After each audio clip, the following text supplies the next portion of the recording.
Lunch বা ডিনারে গরম ভাতের সাথে ডিমের এই রান্নাটা খুব সহজেই খুব কম সময়ের মধ্যে তৈরি করে দেখতে পারেন। রান্নাটা তৈরি করার জন্য একটা কড়াইয়ে 2 গ্লাস পরিমাণ জল গরম করতে দিয়েছি।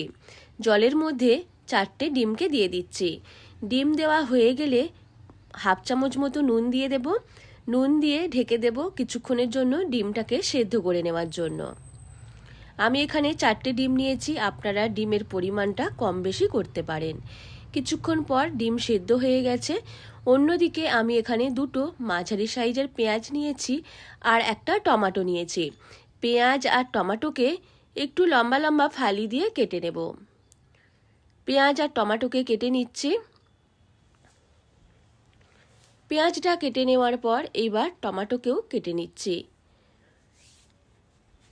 টমেটো ও পেঁয়াজ কেটে নেওয়ার পর অন্যদিকে একটা বাটির মধ্যে 2 চামচ কালো সর্ষে আর 1 চামচ পোস্ত নিয়েছি। এর মধ্যে 2টো কাঁচা লঙ্কা দিয়ে আর কিছুটা জল দিয়ে একটা পেস্ট তৈরি করে নেব। সর্ষে পোস্তর পেস্ট তৈরি করে নিয়েছি, সাথে কাঁচা লঙ্কাও আছে। এইবার একটা স্টিলের বাটি নিয়ে এর মধ্যে দিয়ে দেব প্রথমেই কিছুটা পেঁয়াজ আর কিছুটা টমেটো পেঁয়াজ দেওয়া হয়ে গেলে দিয়ে দেব সর্ষের পেস্ট।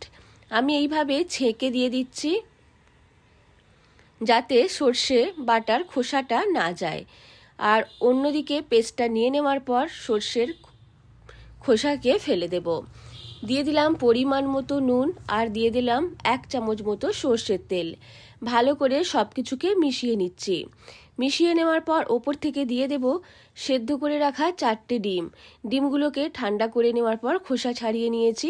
4টে ডিম দিয়ে দেওয়ার পর ওপর থেকে দিয়ে দিচ্ছি আরও অল্প একটু পেঁয়াজ কুচি আর কয়েকটা টমেটো কুচি, সাথে দিয়ে দেব 2টো কাঁচা লঙ্কা।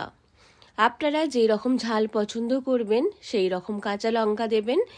যদি ঝাল কম খান তাহলে কাঁচা লঙ্কার পরিমাণটা কম করে দেবেন, আর বেশি খেলে একটু বাড়িয়ে দেবেন। এইবার অন্যদিকে একটা কড়াই বসিয়ে কিছুটা জল গরম করে নিয়েছি। জলটা খুব বেশি দেবেন না, যেন টিফিন পর্যন্ত উঠে না আসে সেটা খেয়াল রেখে জল দিতে হবে। টিফিনের হাফ পর্যন্ত জল দিতে হবে। এইবার মিডিয়াম ফ্লেমে 10 থেকে 12 মিনিটের জন্য ফুটিয়ে নেব।